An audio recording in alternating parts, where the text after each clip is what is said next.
Hi guys, welcome back aboard good old Athena. Ava and I have had 3 wonderful days here in the Isles of Scilly, but tomorrow it's time for us to yet again get underway. We weren't even supposed to come to the Isles of Scilly.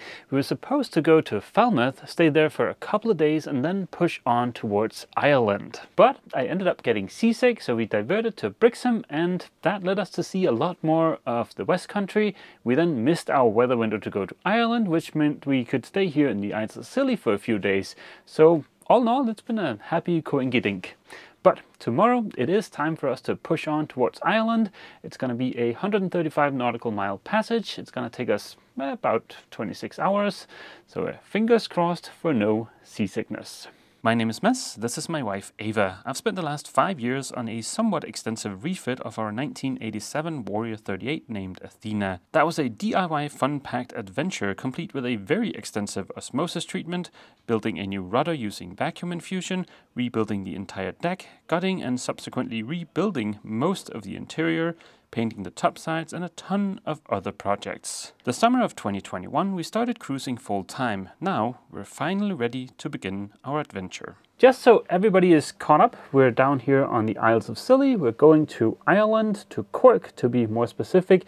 We might, if it's beneficial for us, divert to Baltimore, but we are aiming for Cork. Weather forecasts are of course but a guesstimate of what the weather might potentially be like. There are a bunch of different forecast models, but in this instance they all basically agree that it's going to be a very, very light wind trip to Ireland.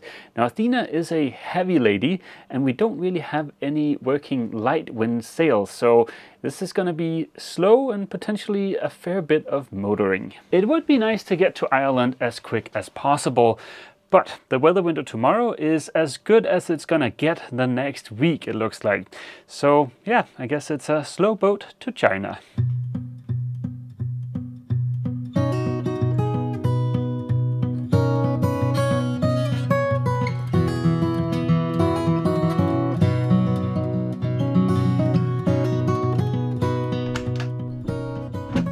The next morning I did my usual engine checks on the boat before getting underway. That's stuff like the belt, coolant and oil levels, just ordinary stuff. We can't sail with our bottom solar panels extended, so I pulled them in and locked them in place.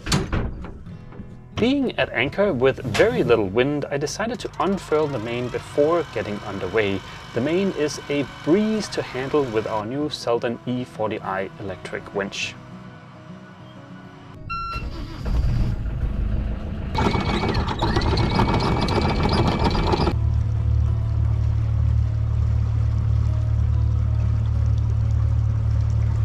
We're about 8 hours into our trip. We still have 102 nautical miles to go until we reach Cork. We are not the only boat out here. There is a sailboat somewhere up in front of us. We can't see him, but he's got AIS. And then there's also a sailboat right next to us on our starboard side. He does not have AIS, and I tested earlier and our radar can't see him, so I'm pretty sure he doesn't have a radar reflector either. It is very comforting to know that we're not the only boat that thinks today is probably the best weather window we're going to have for a little bit, so at least there is that. But tonight when it gets dark, it is going to be kind of annoying to have that other guy right on our starboard side. So yeah, he looks like he is going a little bit faster than us, so hopefully over the course of the day he'll pull ahead by a good distance. As you might have spotted, I'm trying the trick with an earplug in one ear.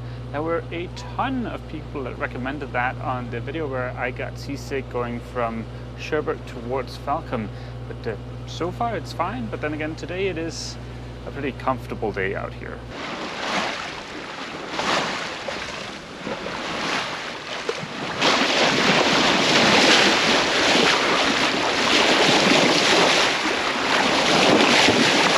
There's been an exciting change of events. The wind decided to pick up and bear with me, I'm still learning. We have a true wind speed of almost 10 knots and it is on our beam and we are going a speedy 5, sometimes 6 knots. So it is very exciting. I'm here just crocheting away and Mess is relaxing and it's turned out to be a really nice sail today. The wind deciding to pick up was a very welcome surprise. This is by far the best sail we've had so far this year.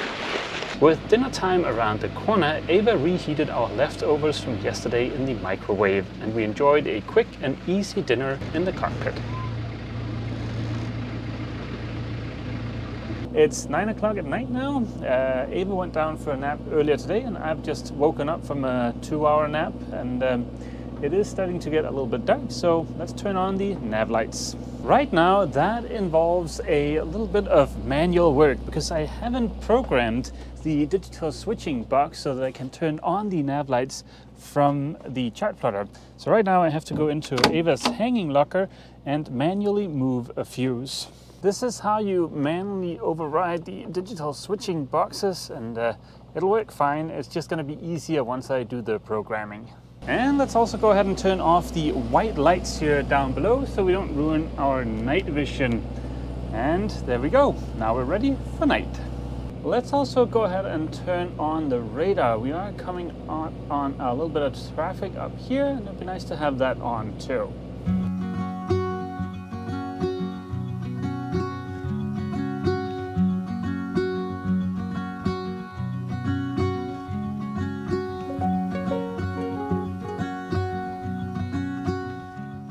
The night watch was best described as uneventful. There were very few other boats out there. I saw a single fishing vessel without AIS, but other than that, all boats had AIS. This was our closest encounter of the night. A delightfully boring night that seemed to stretch on forever, but as always, eventually the sun started to peek up over the horizon. Our first overnight sail was a big success, and just the introduction I was hoping to give Ava. Exactly what I'm looking for. As we go, I keep running till I can.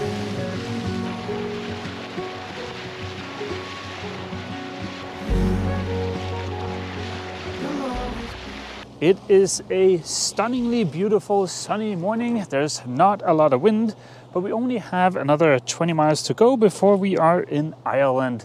So let's go ahead and swap out the courtesy flags. This will be my first ever visit to Ireland. I'm very excited about it.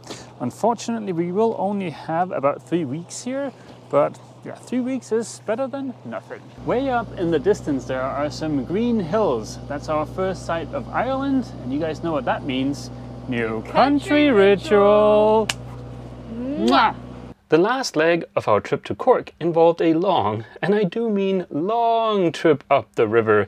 It's approximately 13 nautical miles from the coast to Cork. Our timing was a little bit off, so we were fighting the current and could only manage about 4 knots. That, coupled with being a little bit sleepy from the night, made the trip up the river feel like an eternity. But eventually we reached Cork City Marina and pulled in front of a very nice 34-foot Halba Rassi. Cork City Marina consists of just a single pontoon, but it is right in the center of town, about a 30-second walk from all the shops and restaurants your heart could ever desire. Coming here straight from the idyllic serenity of the Isles of Scilly is certainly a very dramatic change. I am so glad our first overnight sail was a big success. I'm sure somebody will say, oh, but you weren't sailing, you were motoring. Yes, and that's fine. I still think it's a really good introduction to Ava for her first overnight trip. I think for all people, most things get a little bit more scary at night, so a really uneventful and boring night passage was the perfect introduction. We had a couple of good reasons to come to Cork City Marina, because for one, the marina, like I've said, is located right in the center of town. That means stocking up the boat with groceries for the next 4 weeks is going to be a breeze. And then we also had some essential shopping to take care of. Like, for instance, Ava desperately needed a new curling iron, and I decided to fill a little gap in our lens selection. Up until now, I've filmed everything using this Tamron 70-28 f2.8 and this Sony 70-200 f4. The 17-28 has been great for all the stuff inside of the boat, and the Sony has been great for, well, squirrels and birds and stuff like that. But as you can see, there is a gap from 28 to 70, and the 24 to 105 is going to fill that gap really nicely. Yes, you could argue that the f4 is not going to be super awesome for low light stuff, but I don't think we're going to be using this lens for low light stuff, and it has another feature that kind of outweighs that for me a little bit, and that is in-lens stabilization. So even at 105 millimeters, I think we'll be able to use this handheld, which for me is much more important. Apologies for the brief early onset of nerdiness there. Let's get back on track. It costs 50 euros per night to stay here at City Marina, so we better take care of what needs doing so we can get out of here. From our short stay here, both Ava and I really like Cork. It has that feeling of being a big-ish town with a small town vibe, my favorite kind of town. We quickly found our usual hunting grounds, an Aldi. There's one peculiar little difference here, and that is in Ireland, the alcohol section seems to be kind of fenced off from the rest of the store.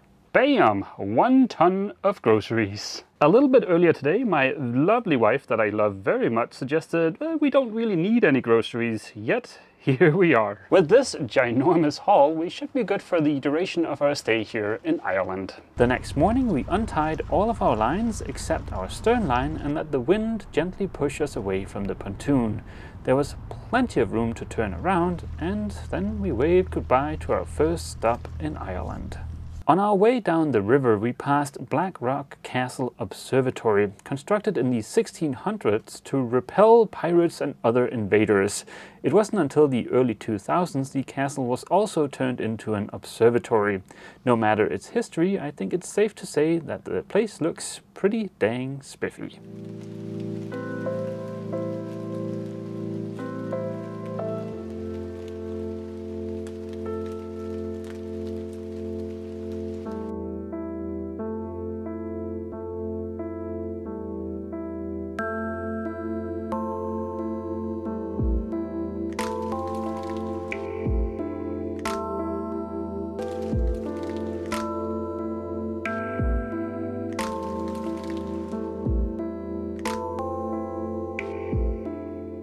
It is a cozy but rainy day. It is kind of nice with a break from all the sun we got in the Isles of Scilly. That'll give my skin a chance to bounce back to its normal pasty white color. We've come down the river about 6 nautical miles to Cork Harbour Marina. We got booted out of the city marina because there's a big kayaking event up there today and they needed all of the room on the pontoon for that. Now, seeing as today is a little bit on the grey and rainy side, why don't we take care of some projects inside of the boat? Like for instance, programming that digital switching stuff so we no longer have to move a fuse manually to turn on our nav lights. I've connected my laptop up to our little gateway in here. Apologies for the cabling mess here, but that is going to be a task for another rainy day. All we need to do now is to create a load for our nav lights. We will call that power nav lights. That is going to be on the contact 6 plus in the forward cabin on output number 4, and we do not want to enable load shedding because we always want the nav lights to be on even if the battery is running very low. Okay, that. Under circuits, we will quickly assign our nav lights a subcategory of navigation. We'll okay that. Let's just check the all displays interface here under circuit controls and set the switch type to double throw momentary. That should be it. Now we just need to write the configuration to the network. That is going to turn off the lights for just a few seconds here inside of the boat. With the configuration written to the entire network, meaning also our 2 chart plotters, we should now be able to go in here and add a switch for that circuit. This is the part I always forget how to do. Edit switches, and let's make this one power nav lights.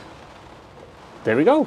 We now have a button for power nav lights. If we toggle the switch, our red, green and our white stern light should come on. I braved the elements and went outside and confirmed that yes, the red and green and also the white stern light are indeed on.